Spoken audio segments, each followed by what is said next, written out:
സ്നേഹമുള്ളവരെ, നമ്മൾ ഇന്ന്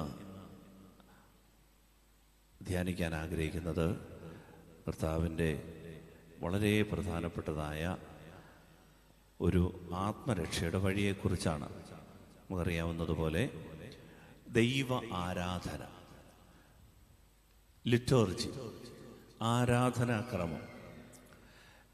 ഈ ആരാധനാക്രമമൊക്കെ അനുഷ്ഠിക്കുന്നത് കൊണ്ട് ഗുണപരമായ എന്തെങ്കിലും മെച്ചമുണ്ടോ? ഇതാണ് നമ്മളിന്ന് ധ്യാനിക്കുന്നത്. ഹല്ലേലൂയ. നമുക്കറിയാം, പാരമ്പര്യമുള്ള നമ്മുടെ പള്ളിയാണ്. കാലങ്ങളായി നമ്മൾ ദൈവാരാധനയിൽ, കൂദാശാനുഷ്ഠാനങ്ങളിൽ, പ്രത്യേകിച്ച് ദേവാലയത്തിലെ എല്ലാ ശുശ്രൂഷകളിലും, പ്രത്യേകിച്ച് തിരുനാളുകൾ, പെരുന്നാളുകളൊക്കെ വളരെ ഭംഗിയായി നടത്തുന്ന ആളുകളാണ് നമ്മൾ ഓരോരുത്തരും. ഈ ആരാധന യഥാർത്ഥത്തിൽ നമ്മൾ നടത്തുന്നത് കൊണ്ട് എന്ത് ആണ് മെച്ചം?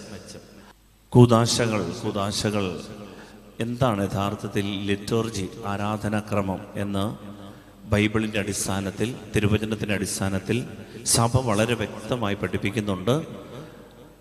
സാക്രോസാഞ്ചും കൊഞ്ചീലിയും എന്ന് പറയുന്ന ഒരു തിരുവെഴുത്തുണ്ട്. വത്തിക്കാൻ സെക്കൻഡിൻ്റെ, അതായത് രണ്ടാം വത്തിക്കാൻ സുന്നഹദോസ് പഠിപ്പിച്ച ഒരു പ്രമാണരേഖയാണ്. ആ രേഖയിൽ പ്രത്യേകിച്ച് എന്താണ് സീക്രട്ട് ലിറ്റോർജി, എന്താണ് ആരാധനാക്രമം, സഭയ്ക്ക് എന്തിനാണ് ആരാധനാക്രമം, നമ്മൾ എന്തിനാണ് ഈ കൂദാശകൾ അനുഷ്ഠിക്കുന്നത്? പലരും പറയും സോളാ സ്ക്രിപ്റ്റൂര എന്ന് പറയാറുണ്ട്. എന്ന് പറഞ്ഞാൽ സ്ക്രിപ്ചർ മാത്രം മതി, വചനം മാത്രം മതി, ദൈവവചനത്തിലെല്ലാം ഉണ്ട്, ഇനിയൊന്നും വേണ്ട എന്ന് പറയുന്നുണ്ട്. യഥാർത്ഥത്തിൽ സഭ വചനവും കൂദാശകളും ഒരു മനുഷ്യൻ്റെ ആത്മീയ ജീവൻ്റെ രണ്ട് ചിറകുകളാണ്. ഒന്ന് ദൈവവചനം, രണ്ട് കൂദാശകൾ. ഇത് രണ്ടും വേണം, എങ്കിൽ മാത്രമേ നമുക്ക് നന്നായി പറക്കാനാവുകയുള്ളൂ. കാരണം ഒരു ചിറകിനകത്ത് ഈ തൂവലുകൾ കൂട്ടിക്കെട്ടിയിട്ടാൽ ഈ ചിറകിന് അല്പം ദുർബലമായാൽ ഈ പക്ഷി ആകാശത്ത് കിടന്ന് കറങ്ങത്തേ ഉള്ളൂ, പൊട്ടം കറങ്ങത്തേ ഉള്ളൂ, ഉയരാൻ പറ്റില്ല. ഇതുപോലെ തന്നെ സഭ ഒരാത്മീയ വളർച്ചയ്ക്ക് ആഗ്രഹിക്കുന്ന എല്ലാ ദൈവമക്കൾക്കും നിർബന്ധമായി പഠിപ്പിക്കുന്ന സഭയുടെ പ്രമാണങ്ങളാണ്. ഒന്ന് ദൈവവചനം, ദൈവവർബും, രണ്ട് സാക്രോസാഞ്ചും കൊഞ്ചീലിയും എന്ന് പറയുമ്പോൾ സീക്രട്ട് ലിറ്റോർജി. അത് ഒരു കോൺസ്റ്റിറ്റ്യൂഷനായി, ഒരു പ്രമാണരേഖയായി നമുക്ക് തന്നിരിക്കുകയാണ്. അപ്പം നമ്മളിത് കത്തോലിക്ക സഭയുടെ മതബോധനത്തിലും 1700 മുതലുള്ള ഖണ്ഡികകളിൽ സഭയുടെ ഈ സീക്രട്ട് ലിറ്റർജിയെക്കുറിച്ച് വളരെ ശക്തമായി പഠിപ്പിക്കുന്നുണ്ട്. അതുകൊണ്ട് നമ്മൾ ഇതിൻ്റെ എല്ലാം അടിസ്ഥാനമെന്ന് പറയുന്നത് ദൈവവചനമാണ്. വചനത്തിൽ അടിത്തറയിട്ടുകൊണ്ടുള്ള പഠിപ്പിക്കലാണ്. അതുകൊണ്ട് നമ്മൾ ഈ ദൈവവചനത്തിൽ അടിത്തറയിട്ടിരിക്കുന്ന ഈ സീക്രട്ട് ലിറ്റോർജിയെക്കുറിച്ച്, ആരാധനാക്രമത്തെക്കുറിച്ചൊന്ന് മനസ്സിലാക്കണം. അർത്ഥമറിഞ്ഞ് ആരാധനയിൽ പങ്കെടുക്കാനുള്ള ഒരു സമയമാണ്. ഒരു അരമണിക്കൂർ സമയം നമുക്ക് ശ്രദ്ധയോടിരുന്ന് നമുക്ക് ഈ ആരാധന പൂർത്തിയാക്കാം. ഹല്ലേലൂയ. ശ്രദ്ധയോട് പറയാം. Hallelujah, hallelujah, hallelujah. എന്താണ് ഈ ആരാധനാക്രമം എന്ന് ചോദിച്ചാൽ, ഒറ്റ വാക്കിൽ പറഞ്ഞാൽ അത് ക്രിസ്തുവിൻ്റെ പ്രവൃത്തിയാണ്. നമ്മൾ അനുഷ്ഠിക്കുന്ന കൂദാശകളെല്ലാം യേശു ക്രിസ്തുവിൻ്റെ പ്രവൃത്തിയാണ്. Hallelujah, hallelujah, hallelujah, hallelujah. ഇവിടെ യേശു ക്രിസ്തുവിൻ്റെ പൗരോഹിത്യത്തിൽ പങ്കുചേർന്നുകൊണ്ട്, ആ ശുശ്രൂഷയിൽ പങ്കുചേർന്നുകൊണ്ട് പുരോഹിതൻ അനുഷ്ഠിക്കുമ്പോഴും, അതിൽ രാജകീയ പൗരോഹിത്യത്തിൽ പങ്കുചേർന്ന് എല്ലാവരും അനുഷ്ഠിക്കുമ്പോഴും യഥാർത്ഥത്തിൽ ഈ കൂദാശ അനുഷ്ഠിക്കുന്നത് ആരാണ്? യേശു ക്രിസ്തുവാണ്. നിത്യ പുരോഹിതനായ യേശു ക്രിസ്തുവാണ്. ഇത് വചനത്തിൽ ധാരാളം തവണ നമ്മൾ വായിക്കുന്നുണ്ട്. മഹാപുരോഹിതനായ, നിത്യപുരോഹിതനായ യേശു ക്രിസ്തുവിൻ്റെ പ്രവൃത്തിയാണ്. അപ്പോൾ ഈ പ്രവൃത്തി നമുക്ക് എന്തിനാണ് ദൈവം തരുന്നത്? പലരും കരുതും യേശുക്രിസ്തു ഒരു ഉദാഹരണത്തിന് കുർബാന, വിശുദ്ധ കുർബാന എടുക്കുക. ചിലരും പറയും യേശുക്രിസ്തു ഒരിക്കൽ എന്നേക്കുമായി ഒരു കുർബാന അർപ്പിച്ചില്ലേ, പിന്നെ എല്ലാ ദിവസവും ഈ അച്ഛൻ എന്നാത്തിനാണ് ഈ പാവപ്പെട്ട ജുവലിനെയും ഈ പാവപ്പെട്ട ജോണിനെയും ഈ പാവപ്പെട്ട ബേസിലിനെയും ഇവരെയൊക്കെ വിളിച്ച് എല്ലാ ദിവസവും ഇവിടെ വിശുദ്ധ കുർബാനയ്ക്ക് കൊണ്ടുവന്ന് ഇവർ കുപ്പായൊക്കെ ഇട്ട് ഇവരെല്ലാ ദിവസവും, ഇത് വല്ല കാര്യമുണ്ടോ? യേശുക്രിസ്തുവിൻ്റെ കുർബാന ഒരിക്കൽ എന്നേക്കുമായി അർപ്പിച്ച ബലിയല്ലേ, പിന്നെയും അത് ആവർത്തിക്കേണ്ട കാര്യമുണ്ടോ? സ്നേഹമുള്ളവരെ, ഒരിക്കലും കത്തോലിക്ക സഭ ഈ ബലി ആവർത്തിക്കുന്നു എന്ന് പഠിപ്പിക്കുന്നില്ല. ഒരിക്കലും. ഈ ബലി ഒന്നേ ഉള്ളൂ, അത് ഏക ബലിയാണ്. അത് മഹാപുരോഹിതനായ യേശുക്രിസ്തു അർപ്പിച്ച മനുഷ്യവംശത്തിന്റെ രക്ഷയ്ക്ക് വേണ്ടിയിട്ടുള്ള ഒരേ ഒരു ബലി, ഏക ബലി, കാൽവരിയുടെ നെറുകയിൽ അവൻ അർപ്പിച്ച ബലിയാണ്. ഹല്ലേലൂയ.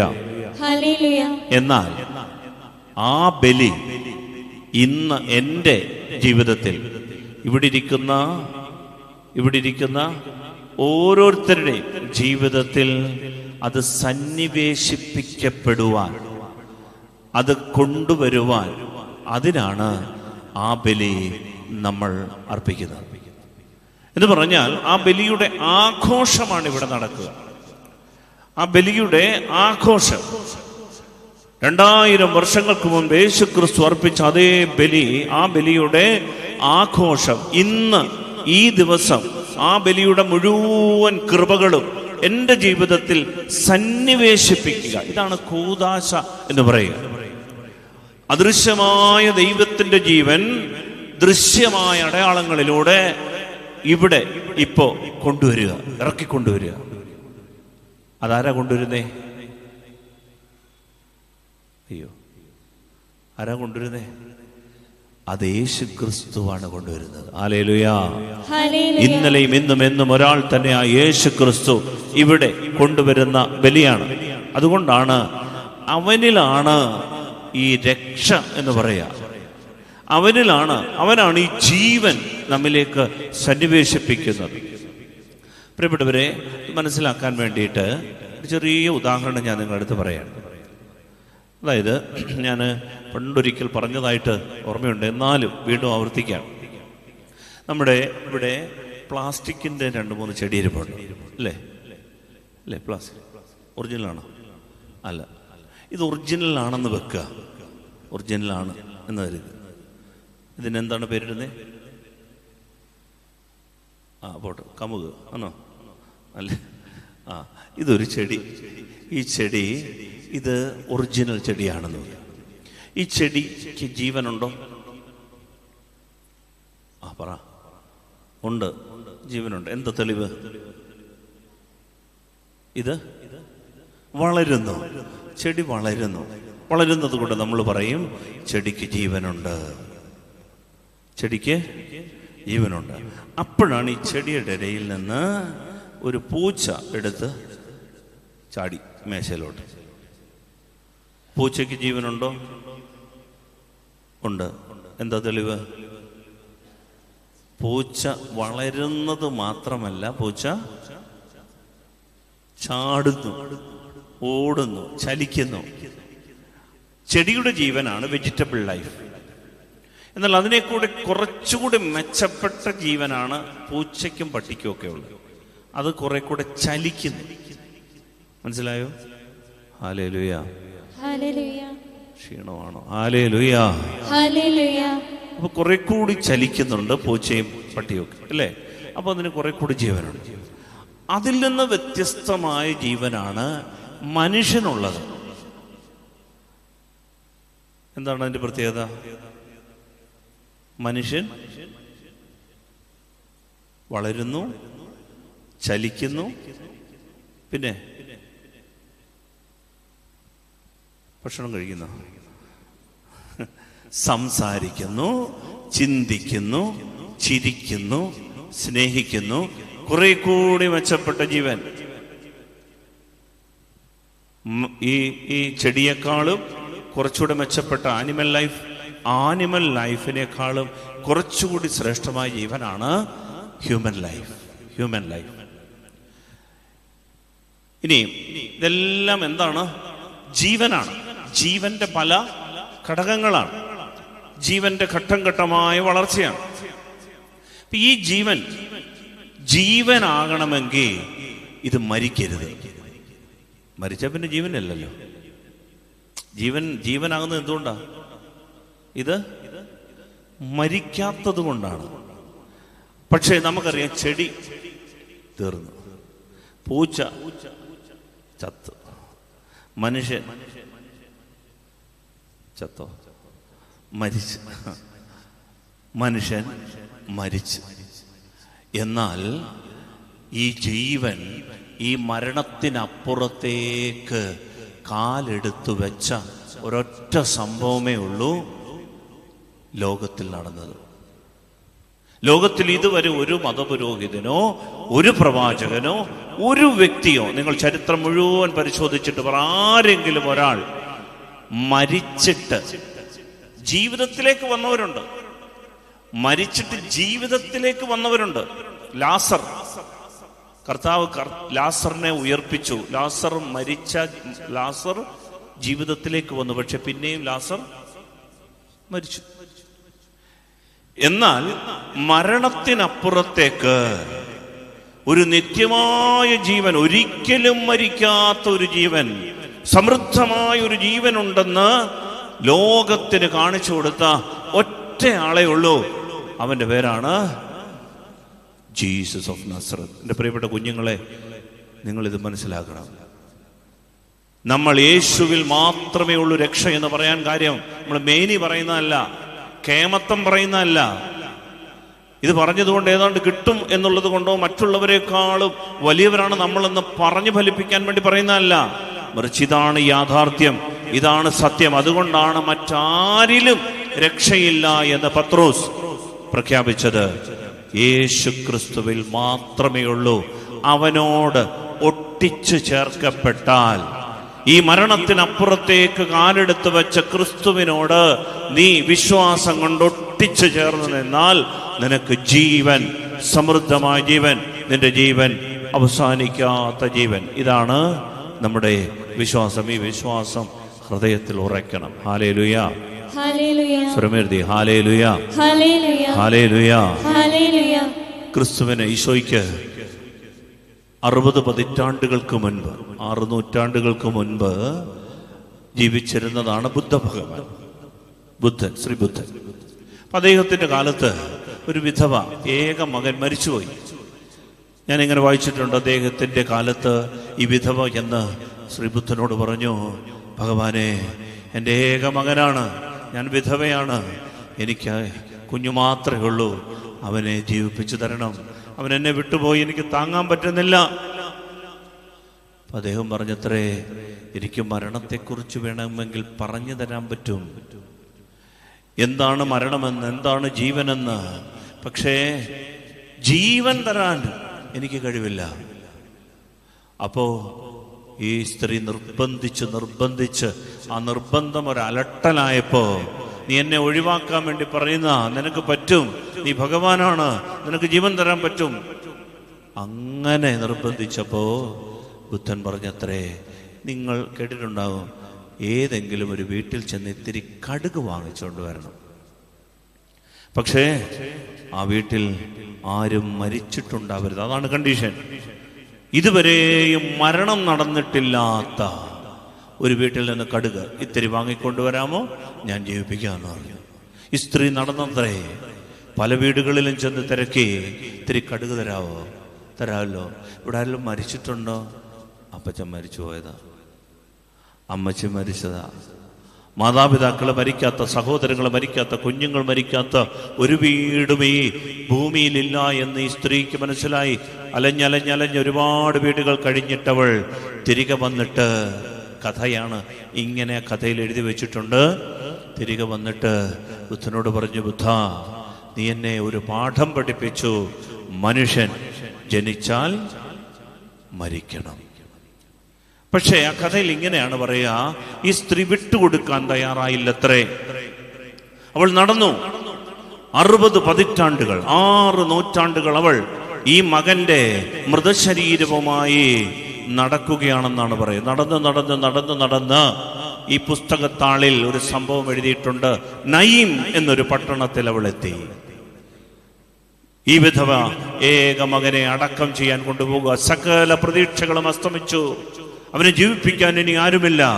അവൾ ഈ കുഞ്ഞിനെ മഞ്ചലിൽ കിടത്തി ഏതാനും പേർ അവനെ വഹിച്ചുകൊണ്ട് പോകുമ്പോ നീറുന്ന നെഞ്ചുമായി അലമുറയിട്ട് ഈ സ്ത്രീ മുന്നോട്ട് പോകുമ്പോ അതാ ഒരുവൻ, 33 വയസ്സുള്ള ഒരുവൻ വന്ന് നിൽക്കുന്നു. അവൻ ഈ മഞ്ചലിൽ തൊട്ടു. എല്ലാവരും നിന്നു.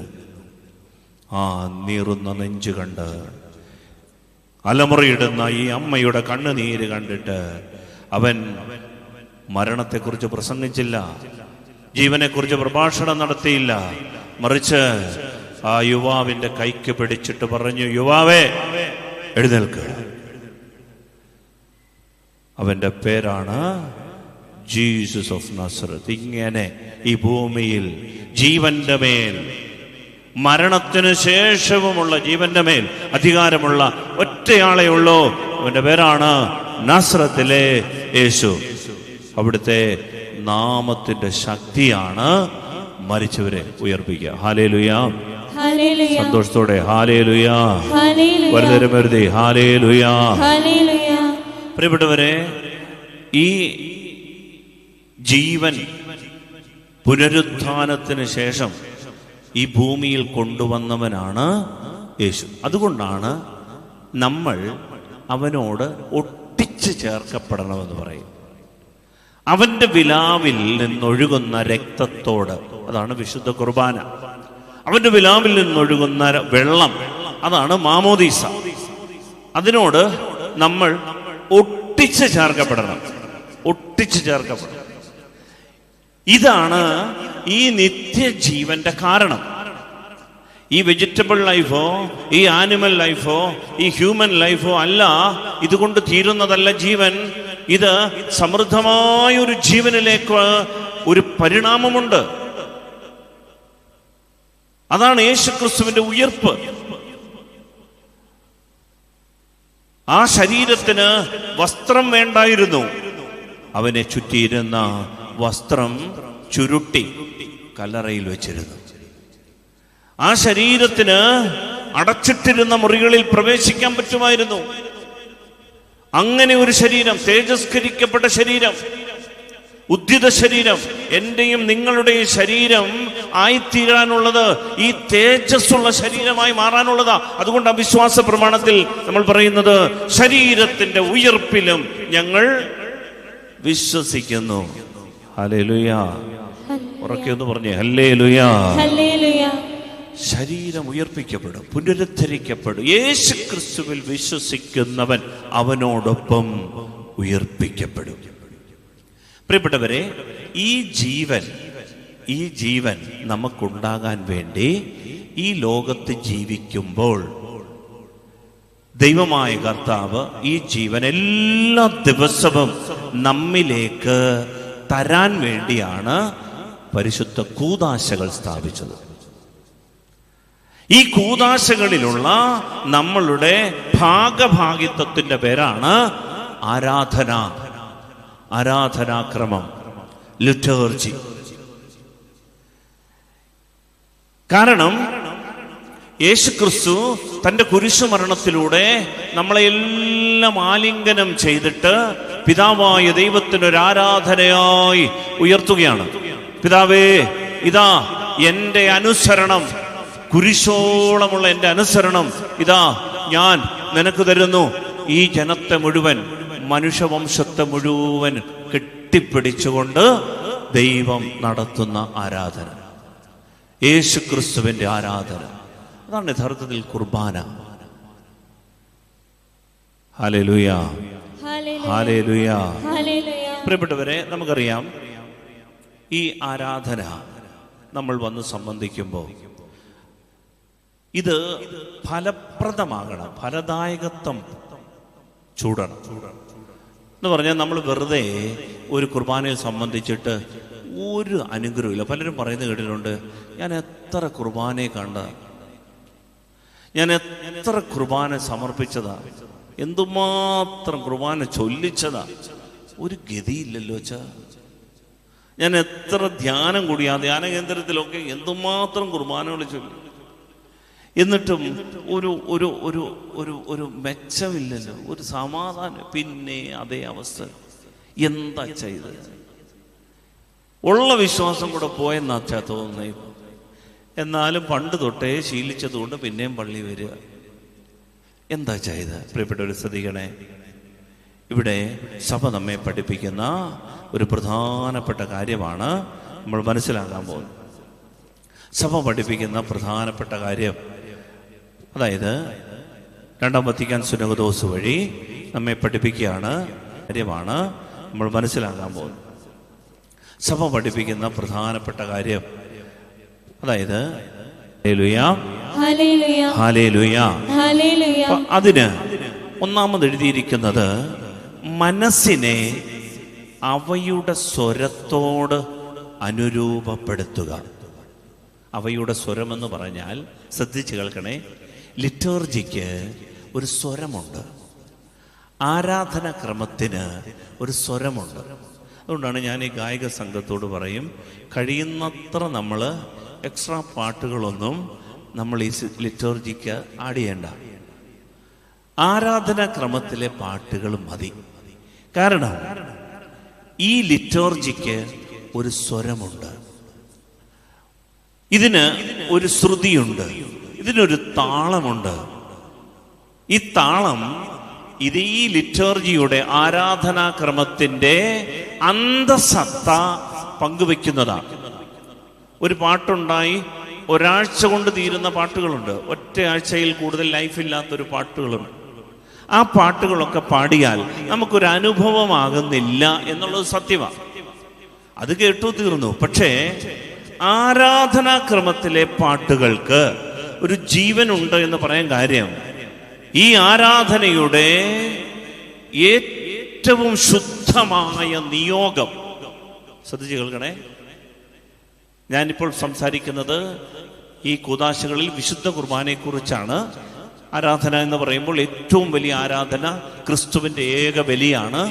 ആ ബലിയാണ് ഏറ്റവും വലിയ ആരാധന. ഈ ആരാധനാക്രമത്തിൽ ഉദാഹരണത്തിന് പരിശുദ്ധ കുർബാനയിൽ ഒരു ശുദ്ധമായ നിയോഗമുണ്ട്. ശ്രദ്ധിച്ച് കേൾക്കണം. അതായത് നമുക്ക് ഈ ആരാധനാക്രമത്തിൻ്റെ ഒരു സ്വരത്തോട് അനുരൂപപ്പെട്ട് നമ്മൾ നിൽക്കണം എന്നാണ് പറയുക. വെറുതെ വന്ന് നിൽക്കുമ്പോൾ ഈ ആരാധനയ്ക്ക് രൂപപ്പെടുത്തിയ ഒരു സ്വരമുണ്ട്, ഒരു ശബ്ദമുണ്ട്, ഒരു താളമുണ്ട്. അതുകൊണ്ടാണ് നമ്മുടെ കുഞ്ഞുങ്ങളൊക്കെ വായിക്കുമ്പോൾ ഒരു ഇമ്പത്തിൽ അങ്ങോട്ട് വായിക്കുന്നത്, ഒരു താളത്തിൽ വായിക്കുന്നത്. അത് ഇച്ചിരി താളം തെറ്റുമ്പോൾ ഞാൻ പതിയെ പറയും, ഓണേ പിച്ച് മാറുന്നുണ്ടല്ലോ. അങ്ങനെ ഒരു താളത്തിൽ അതിനൊരു താളമുണ്ട്. പക്ഷെ ഈ താളം സ്വരത്തിൽ മാത്രമല്ല. എന്താണ് ഈ താളമെന്ന് വളരെ വ്യക്തമായി നാം മനസ്സിലാക്കണം. ഈ താളം, ഇതിൻ്റെ പേരാണ് നിയോഗശുദ്ധി. ശ്രദ്ധിക്കണേ, കുർബാനയ്ക്ക് വരുമ്പോൾ പരമപ്രധാനമായ ഒരു നിയോഗമുണ്ടായിരിക്കണം. പരമപ്രധാനമായ നിയോഗം. ചിത്തശുദ്ധിയോടെ കുർബാനയിൽ വന്ന് പങ്കെടുക്കണമെന്ന് പറയും. എന്താണത്? നമ്മൾ വിചാരിക്കും, നമ്മൾ അച്ഛാ ജോലി കിട്ടാൻ വേണ്ടി ഒരു കുർബാന, അച്ഛാ എൻ്റെ വീടിൻ്റെ ദോഷം മാറാൻ ഒരു കുർബാന ചൊല്ലണേ, അച്ഛാ കൊച്ച് IELTS പാസ്സാകാൻ ഒരു കുർബാന ചൊല്ലണേ, അച്ഛാ എൻ്റെ ബിസിനസ് മെച്ചപ്പെടാൻ, അച്ഛാ എൻ്റെ മരിച്ചവർക്ക് വേണ്ടി ഒരു കുർബാന. മോശപ്പെട്ടതല്ല, ഈ നിയോഗങ്ങളെല്ലാം നിയോഗങ്ങൾ തന്നെയാണ്. പക്ഷേ പരിശുദ്ധ കുർബാനയ്ക്ക് ഒറ്റ നിയോഗമേ ഉള്ളൂ. ഹല്ലേലൂയ.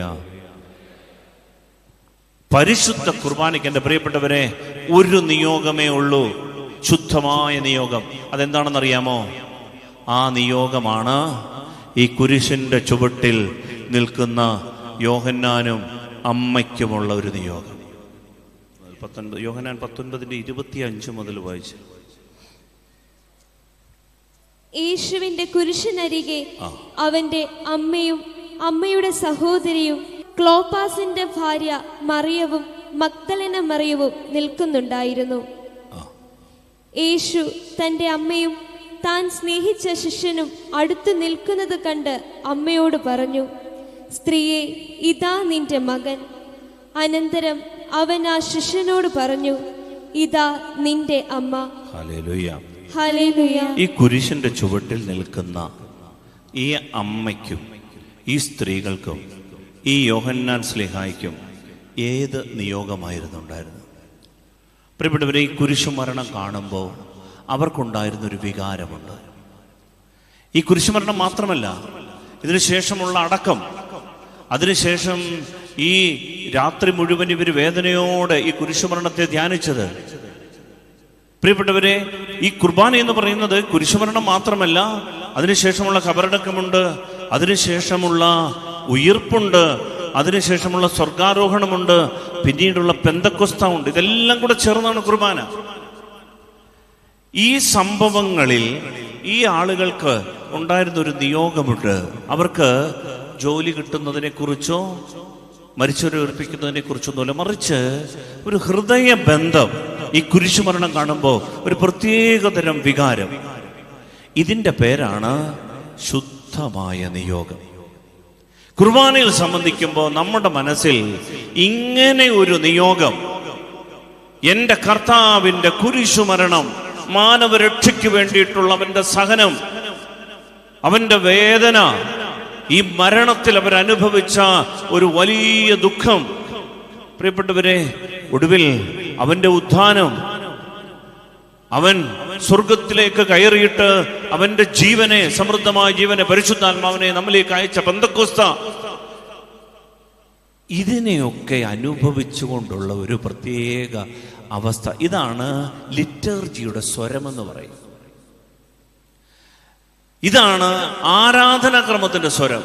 ഈ സ്വരത്തോട് ഒരു മനോഭാവം വെച്ച് പുലർത്തണം. അതുകൊണ്ടാണ് മലങ്കര വിശുദ്ധ കുർബാനയില് ഞങ്ങൾ രഹസ്യത്തിൽ പ്രാർത്ഥിച്ചതിന് ശേഷം, ഇതിനു വേണ്ടിയിട്ടാണ് പ്രാർത്ഥിക്കുന്നത്. കാരണം തുടക്കത്തിലെ പ്രാർത്ഥന, ഒന്നാമത്തെ പേജിൽ തന്നെ വൈദികർ പ്രാർത്ഥിക്കുന്ന ഒരു പ്രാർത്ഥനയുണ്ട്. കരുണയും മനുഷ്യ സ്നേഹവുമുള്ള ദൈവമായ കർത്താവേ, സർവാരാധ്യനായ നാഥനും സൃഷ്ടാവുമേ, അറിവോടും ഭയഭക്തിയോടും ആധ്യാത്മികമായ നല്ല ഒരുക്കത്തോടും കൂടെ തിരുമുൻപാകെ നിന്ന് പിതാവും പുത്രനും പരിശുദ്ധാത്മാവുമായ നിന്നെ വെടിപ്പോടും വിശുദ്ധിയോടും കൂടെ ശുശ്രൂഷിക്കുവാൻ അടിയങ്ങളെ എന്നേക്കും യോഗ്യരാക്കണമേ.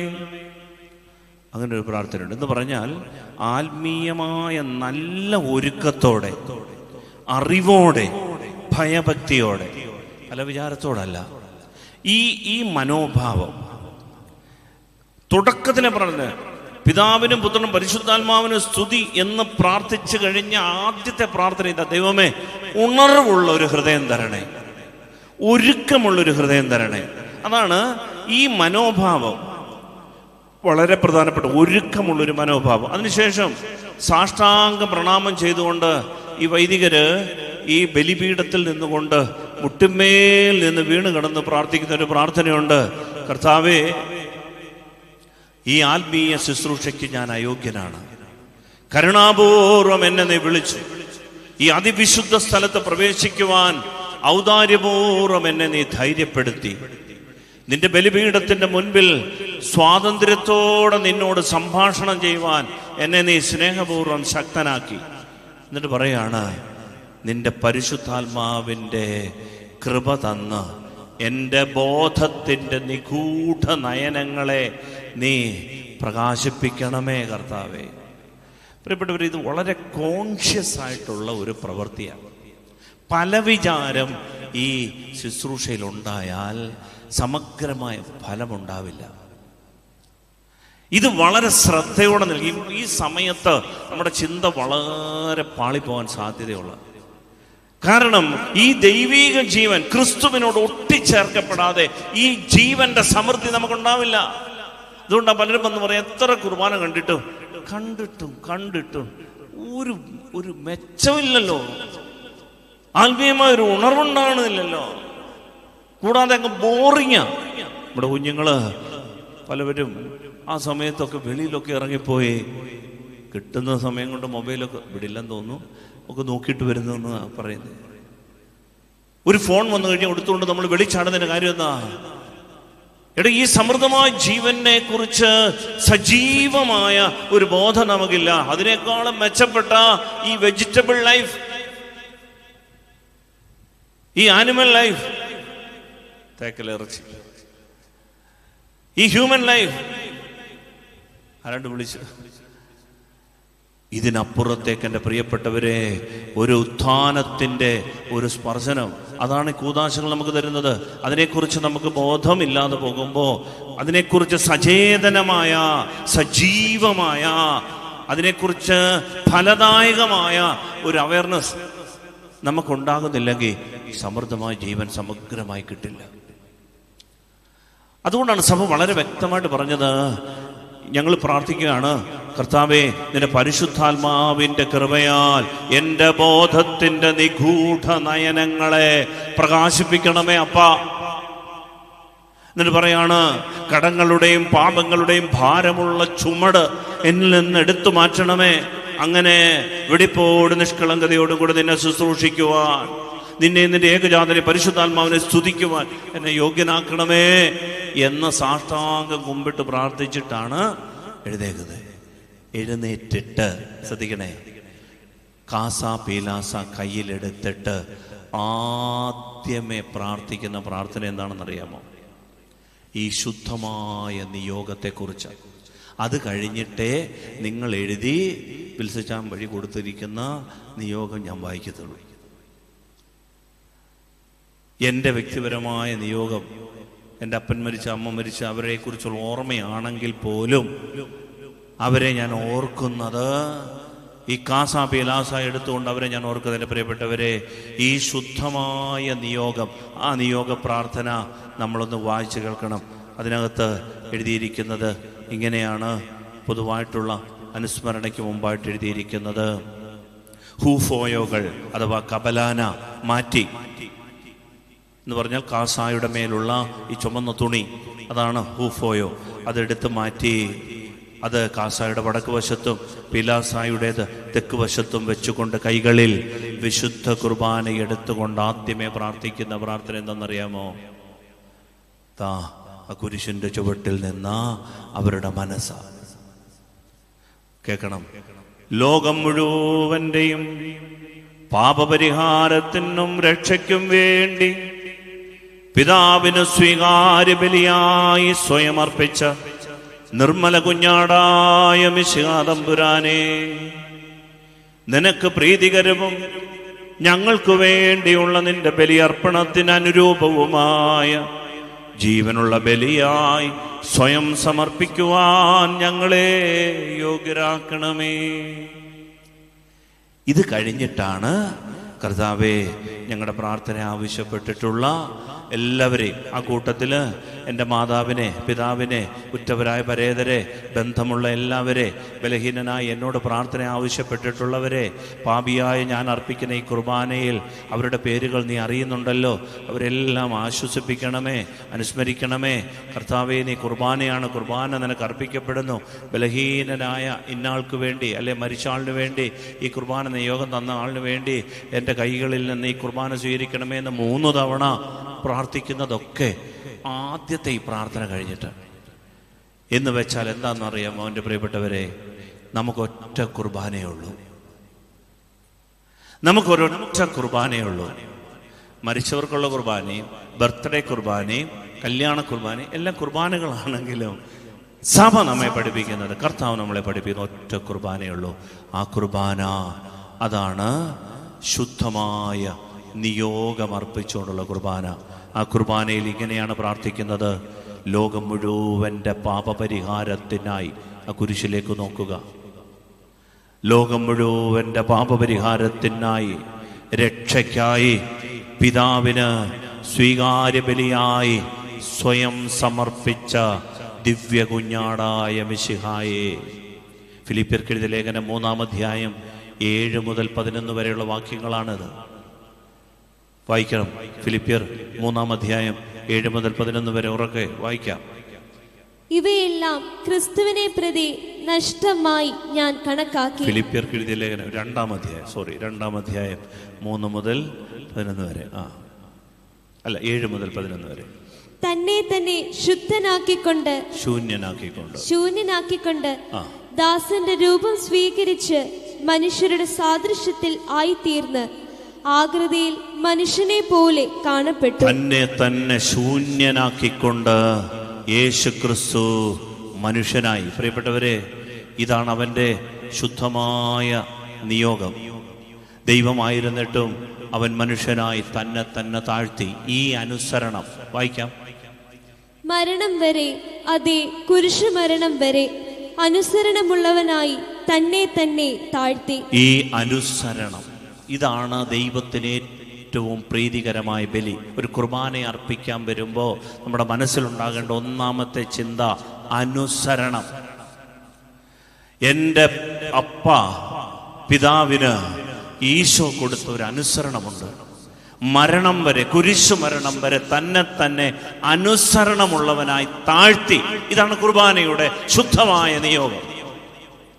ഈ അനുസരണം, തന്നെ തന്നെ താഴ്ത്തിയ ഈ അനുസരണം ഉണ്ടല്ലോ, ഈ അനുസരണത്തിലേക്ക് നമുക്ക് അനുസരണമില്ല, അത് ഉറപ്പാണ്.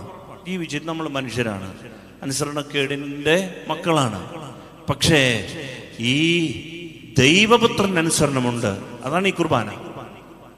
ഈ കുർബാനയിൽ ആഘോഷിക്കുന്നത് അവന്റെ അനുസരണമാണ്. വായിക്കാം. ആകയാൽ ദൈവം അവനെ അത്യധികം ഉയർത്തി. ഈ അനുസരണമാണ് അവനെ ഉയർത്തിയത്, സ്വർഗത്തിലേക്ക് ഉത്ഥാനം ചെയ്തത്.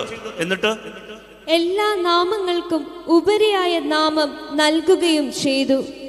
ഇത് യേശുവിന്റെ നാമത്തിന് മുൻപിൽ സ്വർഗത്തിലും ഭൂമിയിലും പാതാളത്തിലുമുള്ള സകലരും മുട്ടുകൾ മടക്കുന്നതിനും യേശുക്രിസ്തു കർത്താവാണെന്ന് പിതാവായ ദൈവത്തിന്റെ മഹത്വത്തിനായി എല്ലാ നാവുകളും ഏറ്റുപറയുന്നതിനും വേണ്ടിയാണ്. ഈ ആരാധന സ്വർഗത്തിലെയും പാതാളത്തിലെയും ഭൂമിയിലെ സകല മനുഷ്യരും മുട്ടുമടക്കുന്ന ആരാധന എൻ്റെ പ്രിയപ്പെട്ടവരെ കുർബാനയിൽ നടക്കുക. യേശുക്രിസ്തുവിൻ്റെ അനുസരണം. അതുകൊണ്ടാണ് അവൻ്റെ കുരിശുമരണം, അവൻ്റെ ഖബറടക്കം, ഉയർപ്പ്, അവൻ്റെ സ്വർഗാരോഹണം, അവൻ്റെ പരിശുദ്ധാത്മാവിൻ്റെ അവനെ അയച്ചത്, ഈ പെന്തക്കോസ്ത, ഇതെല്ലാം കൂടെ ചേർത്തുകൊണ്ട് ഈ ആരാധന നടത്തുമ്പോൾ സകല മനുഷ്യരും മുട്ടുകൾ മടക്കുന്ന ആരാധനയാണ്. ഇതാണ് ശുദ്ധമായ നിയോഗം. ഈ അനുസരണമാണ് നമ്മൾ ധ്യാനിക്കേണ്ടത്. നമുക്കനുസരണമില്ലാത്തത് കൊണ്ട് യേശുക്രിസ്തു എന്ത് ചെയ്തു? ഈ ആരാധനയിൽ നമ്മളെ ചേർത്ത് പിടിച്ച് ഈ കുർബാനയിലേക്ക് കൊണ്ടുവന്ന് നമ്മളെ ആലിംഗനം ചെയ്ത് ഈ പിതാവിന് യേശുക്രിസ്തുവിൻ്റെ അനുസരണത്തിലേക്ക് നമ്മളെ എടുത്തു വെച്ചിട്ട് സ്വർഗത്തിലേക്ക് ഉയർത്തുകയാണ്. ഇതാണ് ഈ കുർബാനയുടെ ശക്തി. നമുക്ക് കഴിവില്ലാത്തത് കൊണ്ട്, നമ്മൾ പാപം ചെയ്യുന്നത് കൊണ്ട്, നമ്മൾ അഹന്തകൾ ഉള്ളവരായതുകൊണ്ട്, നമ്മൾ തന്നിഷ്ടം പോലെ ജീവിക്കുന്നത് കൊണ്ട് യേശു എന്ത് ചെയ്തു? വിശ്വസിക്കുന്ന നമ്മളെ യേശുക്രിസ്തു ആലിംഗനം ചെയ്തിട്ട് ഈ കുർബാനയിൽ ചേർത്ത് പിടിക്കും. എൻ്റെ പ്രിയപ്പെട്ടവരെ, അവന്റെ അനുസരണം സ്വർഗത്തിന് പ്രീതിയുള്ളതാകുകയും ആരാധന നടക്കുകയും ചെയ്യും. അതുകൊണ്ടാണ് ഈ കുർബാനയാണ് ഏറ്റവും വലിയ ആരാധന. ഈ ഏക ബലിയാണ് ഏറ്റവും വലിയ ആരാധന. Hallelujah, hallelujah, hallelujah. അതുകൊണ്ടാണ് ഈ തുടക്കത്തിലെ ഈ ശുദ്ധമായ നിയോഗത്തെക്കുറിച്ച് വൈദികൻ പ്രാർത്ഥിക്കുന്നത്, കർത്താവേ, നിനക്ക് പ്രീതികരവും ഞങ്ങൾക്ക് വേണ്ടിയുള്ള നിന്റെ ബലിയർപ്പണത്തിന് അനുരൂപവുമായ ജീവനുള്ള ബലിയായി സ്വയം സമർപ്പിക്കുവാൻ ഞങ്ങളെ യോഗ്യരാക്കണമേ. ഇതാണ് ഒന്നാമത്തെ നിയോഗം. ഒരു സ്വയം സമർപ്പണത്തിന് ഞങ്ങളെ ഒരുക്കണം. അതുകൊണ്ടാണ് സഭ പഠിപ്പിക്കുന്നത്, ആദ്യമേ നമുക്ക് വേണ്ടത് ഈ ലിറ്റർജിയുടെ സ്വരത്തോട് ചേർന്ന് നിൽക്കുന്ന ഒരു മനോഭാവത്തോടെ വേണം വിശുദ്ധ ബലി അർപ്പിക്കാൻ. Hallelujah, hallelujah, hallelujah. പ്രിയപ്പെട്ടവരെ, അതുകൊണ്ട് ഒറ്റ കുർബാനയേ ഉള്ളൂ. ആ കുർബാനയ്ക്ക് ഒരു നിയോഗമേ ഉള്ളൂ. ഈ നിയോഗം നമ്മൾ പൂർണ്ണമാണ്. അപ്പോൾ ആ നിയോഗം, ആ സ്വരവും, ഈ ലിറ്റർജിയുടെ സ്വരവും നമ്മുടെ മനോഭാവവും, അതായത് ഈ ചിന്ത, ഈ ധ്യാനം നമുക്ക് തരുന്ന ആരാധനാക്രമത്തിലെ പ്രാർത്ഥനകളാണ് കുർബാനക്രമത്തിൽ മുഴുവനുള്ളത്.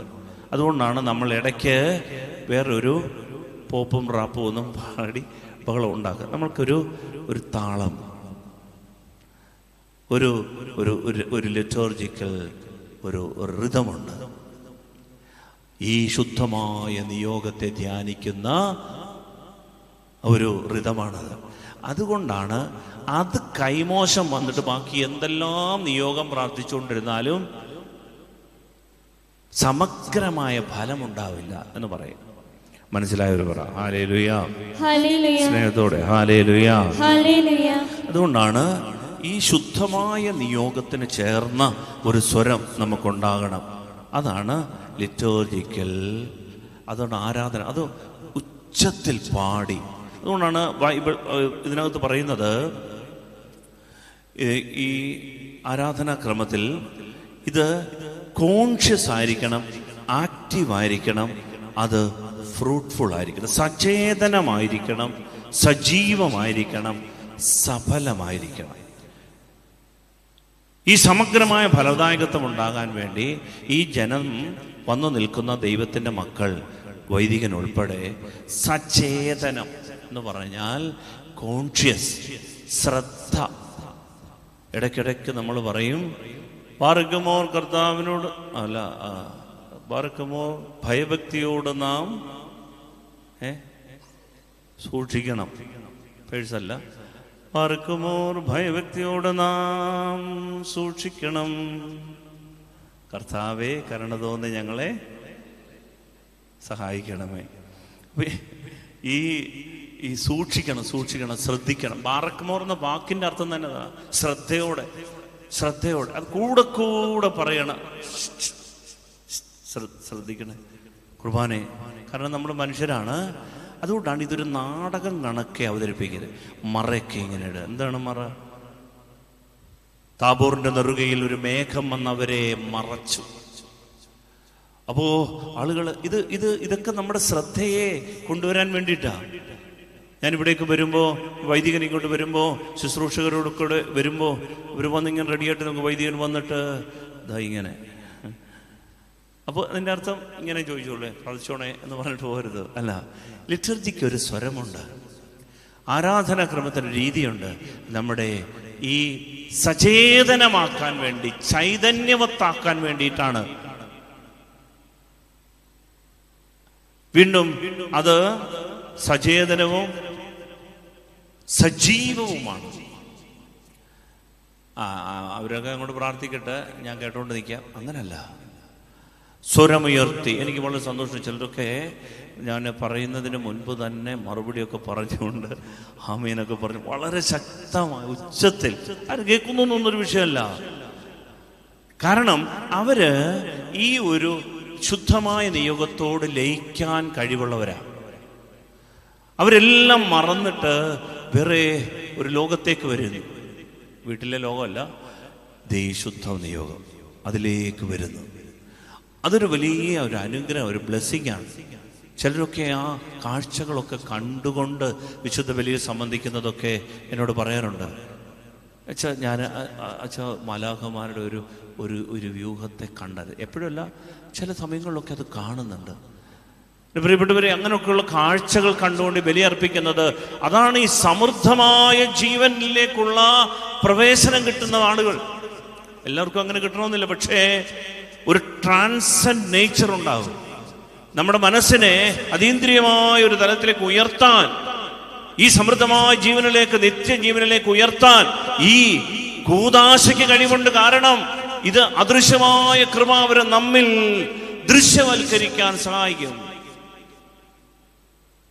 കാരണം ഇത് അർപ്പിക്കുന്നത് യേശുക്രിസ്തുവാണ്, ജീവിക്കുന്ന ദൈവമാണ്. ഇത് സാധാരണ ഒരു പ്രവൃത്തിയല്ല. ഇതൊരു വീട് കൂദാശ പോലല്ല, ഇതൊരു വണ്ടി കൂദാശ പോലല്ല. പ്രിയപ്പെട്ടവരെ, ഈ കൂദാശകളെ സംബന്ധിക്കുമ്പോൾ അവന്റെ ജീവനിൽ നമ്മൾ ഒട്ടിച്ചേർക്കപ്പെടുകയാണ്. Hallelujah, hallelujah. അതുകൊണ്ടാണ് ഇതിനെ ഭയഭക്തിയോടെ, ഹെബ്രായർക്ക് എഴുതിയ ലേഖനം 12-ാം അധ്യായം 28-ാം വാക്യം, 2 വാക്യങ്ങൾ കണ്ട് നമ്മൾ നിർത്തുകയാണ്. ഹെബ്രായർക്കുള്ള ലേഖനം 12-ാം അധ്യായം 28-ാം വാക്യം. സുസ്ഥിരമായ ഒരു രാജ്യം ലഭിച്ചതിൽ നമുക്ക് നന്ദിയുള്ളവരായിരിക്കാം. സുസ്ഥിരമായ ഒരു രാജ്യം. പ്രിയപ്പെട്ടവരെ, ഈ വെജിറ്റബിൾ ലൈഫോ ആനിമൽ ലൈഫോ ഈ ഹ്യൂമൻ ലൈഫോ പോലല്ല ചഞ്ചലപ്പെടുന്ന, മാറിമറിയുന്ന, ഇന്നലത്തേത് ഇന്നല്ലാതാകുന്ന ട്രാൻസെൻസ് ചേഞ്ചിന് വിധേയമാകുന്ന ഒരു ലോകമല്ല. സുസ്ഥിരമായ ഒരു ലോകം നമുക്കുണ്ട്. അതാരാ തന്നത്? യേശു ക്രിസ്തു. ഒരിക്കലും മരിക്കാത്ത ഒരു ജീവൻ, ഉദ്ധിതൻ. അവനെ തൊടാനുള്ള വിളിയാണ് കൂദാശ. ഈ ശ്ലൈഹികമായ ജീവൻ നമുക്ക് പങ്കുവെച്ച് തന്ന ദൈവത്തിൻ്റെ സ്നേഹം നിസ്സാരമല്ല എൻ്റെ പ്രിയപ്പെട്ടവരെ. അതുകൊണ്ടാണ് മറ്റ് ഈ കത്തോലിക്ക സഭയൊക്കെ വിട്ടുപോയിട്ടുള്ള ആളുകളൊക്കെ ഈ ജീവൻ്റെ എന്നേക്കുമായിട്ടുള്ള മുറിച്ചുമാറ്റലാണ്. ഈ ജീവൻ നേരിട്ട് കിട്ടുന്നതിനെയാണ് നോ പറയുന്നത്.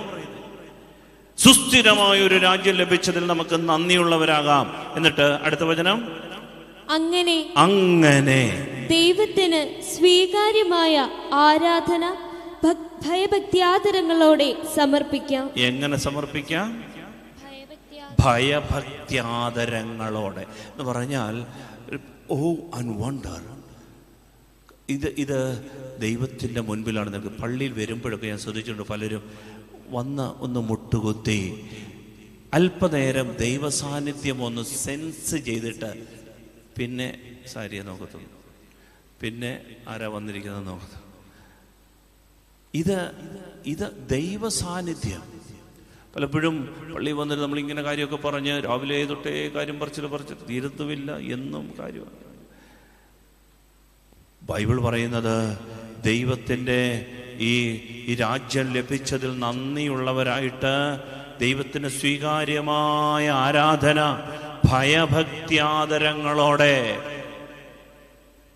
എന്ന് പറഞ്ഞാൽ വരുമ്പോഴേ ഒന്ന് മുട്ടുകുത്തി ഒന്ന് കുരിശ് വരച്ച്, ദൈവമേ ഇങ്ങനെയാണ് ആരാധന. ഇതിനാണ് ബൈബിൾ നമ്മളെ പഠിപ്പിക്കുന്നത്. വചനം ജീവിക്കാനുള്ളതാ. സഭാപ്രസംഗങ്ങളുടെ പുസ്തകം 5-ാം അധ്യായം 1-ാം വാക്യം വായിക്കാമോ? ജ്ഞാനത്തിന് മുൻപ് ഉത്തമഗീതം, അതിനു മുമ്പ് സഭാപ്രസംഗം. 5-ാം അധ്യായം 1-ാം വാക്യം. ദേവാലയത്തിലേക്ക്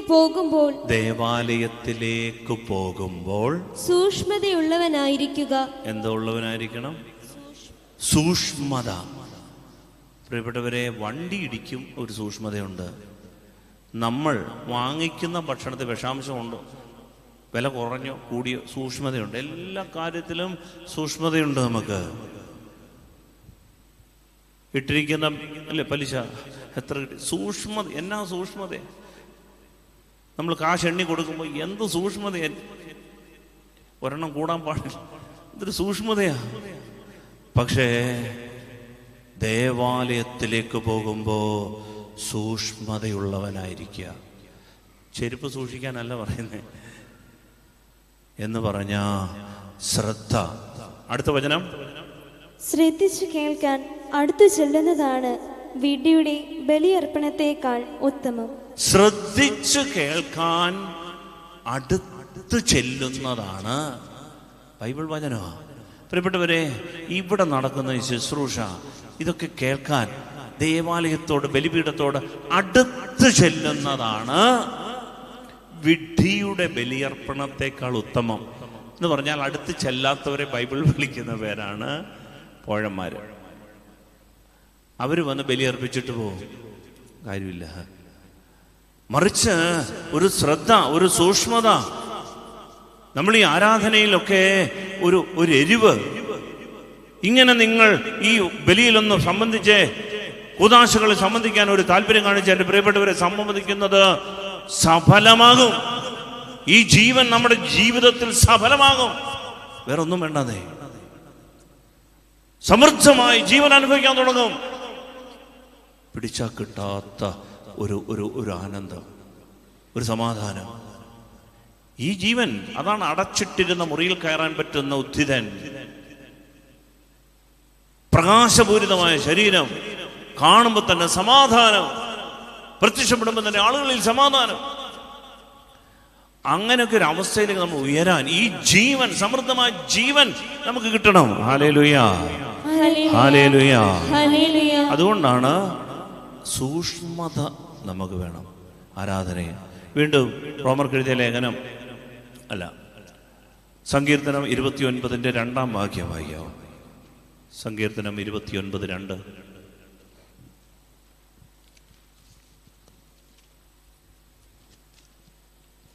കർത്താവിന്റെ മഹത്വപൂർണമായ നാമത്തെ സ്തുതിക്കുവിൻ. സ്തുതിക്കുവിൻ.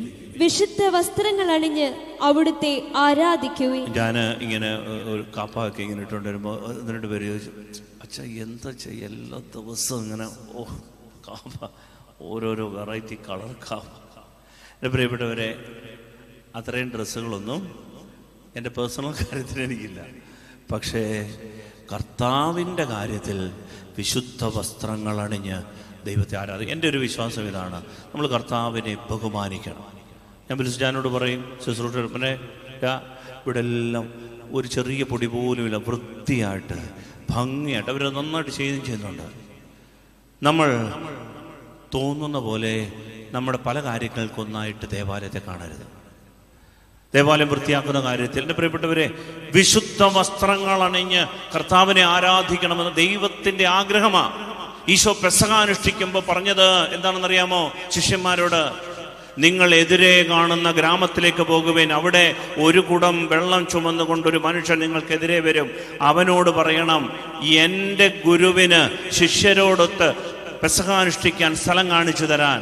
അപ്പോൾ അവൻ നിങ്ങളെ സജ്ജീകൃതമായ ഒരു വലിയ മാളിക മുറി കാണിച്ചു തരും. ഇതാണ് വചനം. സജ്ജീകൃതമായ ഒരു വലിയ മാളിക മുറി. ചില പെന്തക്കോസ്ത് സഹോദരങ്ങളൊക്കെ പറയുന്ന പോലെ, എൻ്റെ ഒന്നും ആവശ്യമില്ല, എന്തിനാ ഇത്രയും പള്ളി, മദ്ബഹ, ഒരു ഹോള് മതി, ഒരു വെള്ളത്തുണി വിരിച്ചിട്ട് അത്താഴം. പ്രിയപ്പെട്ടവരെ, യേശു ക്രിസ്തു പറഞ്ഞെന്താണെന്നറിയാമോ? എൻ്റെ പെസഹ, എൻ്റെ ഈ അന്ത്യത്താഴം, തിരുവത്താഴം, ഇത് സജ്ജീകൃതമായ ഒരു വലിയ മാളിക മുറി വേണം. ദൈവത്തിന് ആഗ്രഹമാണ്.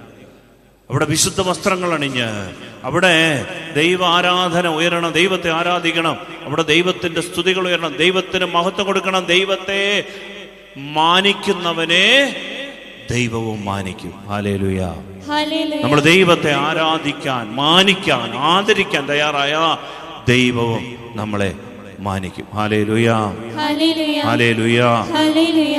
ഒരു കാര്യം കൂടെ കണ്ടുകൊണ്ട് നിർത്തുകയാണ്. 1 കൊറിന്തോസ് 14:39 വാക്യത്തിൽ പൗലോസ്ലീഹ ആ അധ്യായം മുഴുവനും 1 കൊറിന്തോസിലെ സഭയ്ക്ക് എഴുതിയ 1-ാം ലേഖനം 14-ാം അധ്യായം 39 വാക്യം, ആ അധ്യായം മുഴുവനും സഭയിൽ ആത്മീയ വരങ്ങൾ എങ്ങനെ ഉപയോഗിക്കണം എന്നതിനെ കുറിച്ചാണ് പറയുന്നത്. എന്ന് പറഞ്ഞാൽ പ്രവചനവരം, പ്രബോധനവരം, ഭാഷാവരം, ശുശ്രൂഷാവരം, ഇതൊക്കെ എങ്ങനെ കൈകാര്യം ചെയ്യണമെന്നാണ് പറയുന്നത്. എന്നിട്ട് പറഞ്ഞു വന്നിട്ട് അവസാനം പറയുകയാണ്, എല്ലാ കാര്യങ്ങളും ഉചിതമായും ക്രമമായും ചെയ്യുവിൻ. ഹല്ലേലൂയ. സഭയില് കാര്യങ്ങൾ തോന്നും കണക്കെ ചെയ്യാനല്ല, ആർക്കെങ്കിലും ഇഷ്ടം പോലെ, ബെന്യാച്ചൻ ഇഷ്ടം പോലെ അല്ല. സഭയ്ക്ക് തൂക്കാസ എന്ന് പറയുന്ന ഈ പ്രവൃത്തികൾ മുഴുവൻ ചെയ്യാനുള്ള ഒരു ക്രമീകരണത്തിൻ്റെ ഒരു ബുക്കുണ്ട്. അതനുസരിച്ച് അതിൻ്റെ ആചാരങ്ങളും വിധികളും അനുഷ്ഠാനങ്ങളും അനുസരിച്ച് അത് ചെയ്യണം. എല്ലാ കാര്യങ്ങളും ഉചിതമായും ക്രമമായും, അങ്ങനെയല്ല എഴുതിയിരിക്കുന്നേ.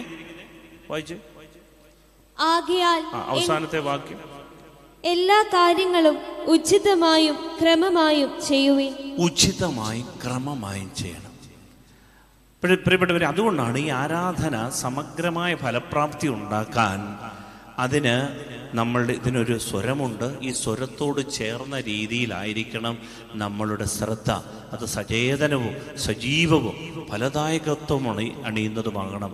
അത് നമ്മുടെ ജീവിതത്തിൽ അർത്ഥപൂർണമാകും. അതുകൊണ്ട് ഈ കൂദാശകൾ നിസ്സാരമല്ല. നമുക്ക് കാലക്രമേണ നമുക്ക് ഈ കൂദാശകളുടെ ഓരോരോ വിവിധങ്ങളായ മാനങ്ങളെ ധ്യാനിക്കാനായിട്ട് ഈശോ നമ്മളെ സഹായിക്കാം. നമുക്ക് നിർത്താം. കർത്താവിനെ നമ്മൾ ആത്മാവിൽ ആരാധിക്കുക. അതാണ് 1 യോഹന്നാൻ 4:24 പറയും. ദൈവം ആത്മാവാകുന്നു, അവിടുത്തെ ആരാധിക്കുന്നവർ ആത്മാവിലും സത്യത്തിലും ആരാധിക്കണം. നമ്മൾ ഒരു ആത്മമണ്ഡലം തുറന്നു കിട്ടണം. പല വിചാരത്തോടെ വന്ന് ലോകകാര്യങ്ങൾ കണ്ട് ആളുകളെ ശ്രദ്ധിച്ചിട്ട് കൂട്ടായ്മ പങ്കിടാതെ ഒരു സമുദായബോധം മാത്രം ഉണ്ടാക്കിയിട്ട് പോകുന്നതിലല്ല, മറിച്ച് ആത്മമണ്ഡലം ഉണരണം. ആണ് നമ്മുടെ ജോൺ ബ്രദറൊക്കെ പാട്ടൊക്കെ പാടുമ്പോൾ ആത്മാവിലിങ്ങനെ ലയിച്ച് പാടാൻ നമ്മളെ സഹായിക്കുക അല്ലേ. നമ്മൾ അത് അർത്ഥം മനസ്സിലാക്കി ആത്മനിറവോടെ ആരാധിക്കണം. അപ്പോൾ ദൈവം നമുക്ക് തരുന്ന ഒരു വലിയ കൃപ, അത് ആ ജീവൻ്റെ കുത്തൊഴുക്കാണ്. ജീവൻ്റെ ഒരു വലിയ ഒഴുക്ക് നമുക്ക് അനുഭവിക്കാൻ പറ്റും. ഇത് മതിയെന്നേ നമുക്ക്. ഈ കൂദാശകളിൽ ഫലപ്രാപ്തിയോടെ പങ്കെടുക്കുന്നത് നമ്മുടെ ആത്മാവിലും നമ്മുടെ സമഗ്രമായ മേഖലയിൽ ജീവൻ നിഴലിക്കും. നമ്മളോട് അടുത്തു നിൽക്കുന്നവർ ജീവൻ പ്രാപിക്കും. ഇതാണ് നമ്മുടെ അടുത്ത തലമുറയ്ക്ക് പറഞ്ഞു കൊടുക്കേണ്ടതും. അതുകൊണ്ടാണ് അതിനെ അവരെ നമ്മൾ ഒരുക്കുകയും ചെയ്യേണ്ടത്. നമുക്ക് എഴുന്നേറ്റ് നിന്ന് കർത്താവെ ആത്മാവിലും സത്യത്തിലും ആരാധിക്കാൻ, ശ്രദ്ധയോടെ ആരാധിക്കാൻ, ഞങ്ങളുടെ കൂദാശകളിൽ ഏക മനസ്സോടെ പങ്കെടുക്കാൻ ഒരു കൃപ തരണമേ എന്ന് പ്രാർത്ഥിച്ചുകൊണ്ട് അവൻ്റെ സമൃദ്ധമായ ജീവനിൽ പങ്കുചേരാം.